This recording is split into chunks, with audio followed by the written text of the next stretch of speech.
परिचय। मम्मी, आप क्या कर रहे हो? रंजना, मैं शनिवार को तुम्हारी जन्मदिन की पार्टी के लिए नाश्ते की योजना बना रही हूँ। क्या तुम इस विशेष दिन के लिए मेन्यू तैयार करने में मेरी सहायता कर सकती हो? निश्चित रूप से मम्मी। मेरे अधिकतर दोस्त चाउमीन, पाव भाजी और छोले भटूरे पसंद करते हैं। कृपया इन चीजों को मेन्यू में जरूर जोड़िएगा। धन्यवाद रंजना, किंतु ये जानकारी पर्याप्त नहीं है। आपको और किन अन्य जानकारियों की आवश्यकता है मम्मी? रंजना, मुझे ऐसे बच्चों की सही संख्या की जानकारी चाहिए जिन्हें चाउमीन, पाव भाजी और छोले भटूरे पसंद हैं। उसके बाद ही मैं इन चीजों की मात्रा तय कर सकती हूँ। अच्छा मम्मी, मैं अभी आधे घंटे में जन्मदिन की पार्टी में सम्मिलित होने वाले अपने दोस्तों और उनके पसंदीदा भोजन की एक विस्तृत सूची आपको देती हूँ। हाँ, ये बहुत अच्छा रहेगा रंजना। वादे अनुसार रंजना ने अपनी मम्मी को आवश्यक आंकड़े उपलब्ध कराए। बच्चों, इस पाठ में हम आंकड़ों के प्रबंधन के बारे में विस्तार से सीखेंगे।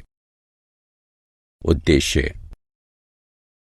इस पाठ के अंत में आप निम्न करने में सक्षम हो जाएंगे: आंकड़ों को परिभाषित करना, आंकड़ों को संगठित करना, चित्रालेख की व्याख्या करना, आंकड़ों को प्रस्तुत करने के लिए चित्रालेख खींचना, दंड आलेख की व्याख्या करना और आंकड़ों को प्रस्तुत करने के लिए दंड आलेख खींचना।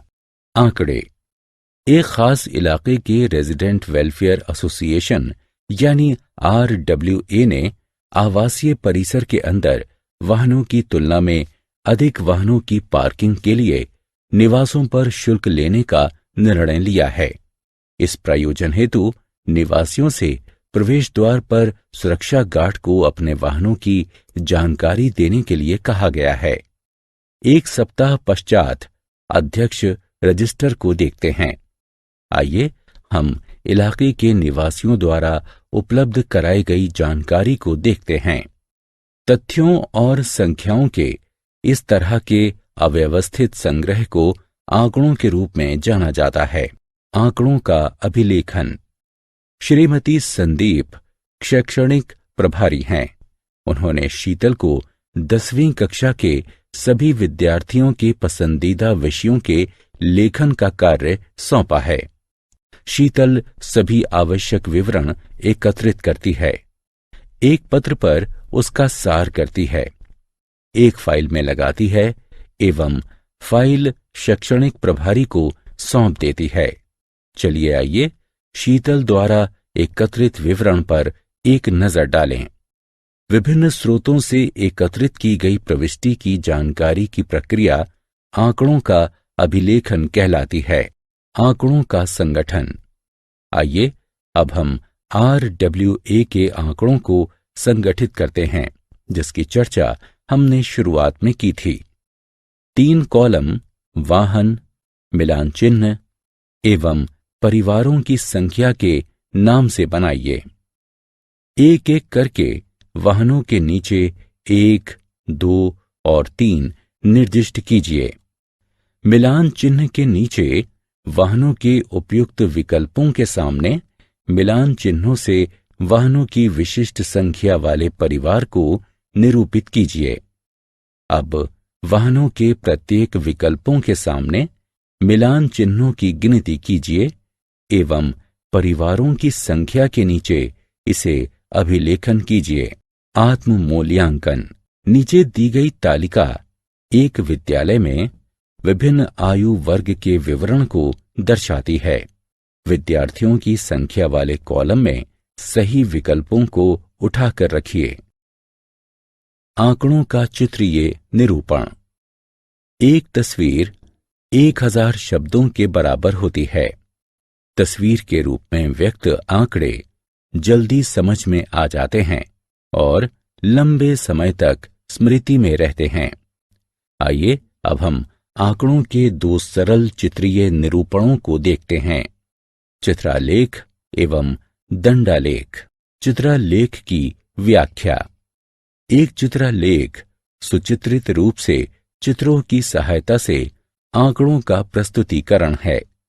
ये तस्वीरें फलों और सब्जियों से लेकर वाहनों और फर्नीचरों तक, यहाँ तक कि कभी कभी मनुष्यों की भी हो सकती हैं। आइए हम चित्रालेख को उनके द्वारा प्रस्तुत आंकड़ों की व्याख्या से समझते हैं। इस चित्रालेख को देखो। ये एक गांव में 5 विभिन्न अस्तबलों में घोड़ों के विवरण को दर्शाता है। घोड़ों की प्रत्येक तस्वीर एक घोड़े को दिखलाती है। चित्रालेख से ये स्पष्ट है कि अस्तबल 1 और अस्तबल 3 में 4-4 घोड़े हैं। अस्तबल 4 में घोड़ों की संख्या सर्वाधिक है। अस्तबल 2 में घोड़ों की संख्या न्यूनतम है। आइए हम एक और चित्रालेख की व्याख्या करते हैं। ये चित्रालेख विश्व की 5 क्रिकेट टीमों में हरफनमौला खिलाड़ियों का विवरण प्रस्तुत करता है। प्रत्येक तस्वीर एक हरफनमौला को दिखलाती है। चित्रालेख से ये स्पष्ट है कि ऑस्ट्रेलिया में हरफनमौला खिलाड़ियों की संख्या सर्वाधिक है। वेस्ट इंडीज में पाकिस्तान से अधिक हरफनमौला हैं। पाकिस्तान में हरफनमौला खिलाड़ियों की संख्या न्यूनतम है। भारत में हरफनमौला खिलाड़ियों की दूसरी सबसे बड़ी संख्या है। चित्रालेख खींचना। आइए अब हम दिए हुए आंकड़ों की सहायता से एक चित्रालेख खींचते हैं। आइए हम बस यात्रियों को दर्शाने के लिए यात्रा करते एक आदमी की तस्वीर का प्रयोग करते हैं। चूंकि संख्या अधिक है, इसलिए हम 20 यात्रियों को दर्शाने के लिए एक तस्वीर का प्रयोग करते हैं। लाल बस 100 यात्रियों को ले जाती है। यदि एक तस्वीर 20 यात्रियों को दर्शाती है, तब 5 तस्वीरें 100 यात्रियों को दर्शाएंगी। हरी बस में 50 यात्री सवार हैं। 2 तस्वीरों के साथ 40 यात्रियों को दर्शाते हैं। शेष 10 यात्रियों को एक आधी तस्वीर से दर्शाते हैं।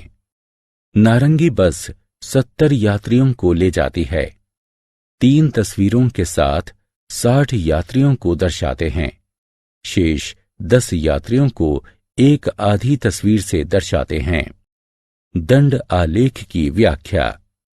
एक दंड आलेख सुचित्रित रूप से क्षैतिज अथवा ऊर्ध्वाधर दंडों वाला आंकड़ों का एक प्रस्तुतिकरण है। चित्रालेख की तुलना में दंड आलेख खींचना सरल है। आइए पहले हम दंड आलेखों की व्याख्या करके उन्हें समझते हैं। आइए इस दंड आलेख को देखते हैं। ये एक क्षैतिज दंड आलेख है। दंडों की मोटाई तथा उनके मध्य अंतराल समान है। ये 1 वर्ष के दौरान खन्ना परिवार के सदस्यों के द्वारा खरीदे गए कपड़ों के विवरण को दर्शाता है। 1 इकाई लंबाई खरीदे गए 10 कपड़ों को दर्शाती है। दंड आलेख से ये स्पष्ट है कि कुमारी खन्ना ने वर्ष के दौरान अधिकतम संख्या में कपड़ों को खरीदा है।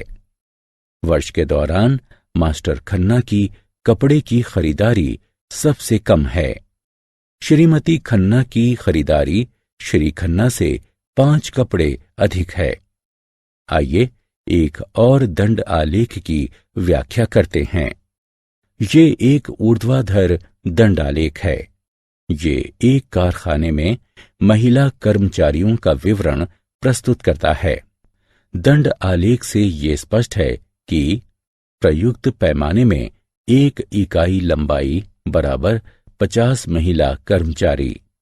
जीएच कारखाना अधिकतम संख्या में कर्मचारियों को रोजगार उपलब्ध कराता है। महिलाओं की अधिकतम और न्यूनतम संख्या के मध्य अंतर 250 है। यदि सीडी कारखाने में 50 और महिला कर्मचारियों को रोजगार दिया जाए, तो ये जीएच कारखाने की महिला कर्मचारियों की संख्या के बराबर हो जाएगी। दंड आलेखों को खींचना। आइए अब हम दिए गए आंकड़ों की सहायता से एक दंड आलेख खींचते हैं। चूंकि ऊंचाई 60 के आसपास केंद्रित है, अतः हम 10 इंच प्रति इकाई लंबाई मापते हैं। अब आइए हम ऊर्ध्वाधर दंडों को खींचते हैं। दंडों की ऊंचाई इंच में लड़कों की ऊंचाई के अनुसार तय की गई है। आत्म मूल्यांकन। कॉलम ब की वस्तुओं को उठाकर कॉलम अ की संबंधित वस्तुओं पर रखें। सारांश। आइए हमने जो कुछ सीखा है उसे संक्षेप में दोहराएं। तथ्यों और संख्याओं के इस तरह के अव्यवस्थित संग्रह को आंकड़ों के रूप में जाना जाता है। आंकड़ों का संगठन आंकड़ों की एक सार्थक व्यवस्था को संदर्भित करता है जो एक नज़र में वांछित जानकारी प्रदान करता है। एक चित्र आलेख चित्रों की सहायता से सुचित्रित रूप से आंकड़ों का प्रस्तुतिकरण है। एक दंड आलेख सुचित्रित रूप से क्षैतिज अथवा ऊर्ध्वाधर दंडों वाले आंकड़ों का एक प्रस्तुतिकरण है।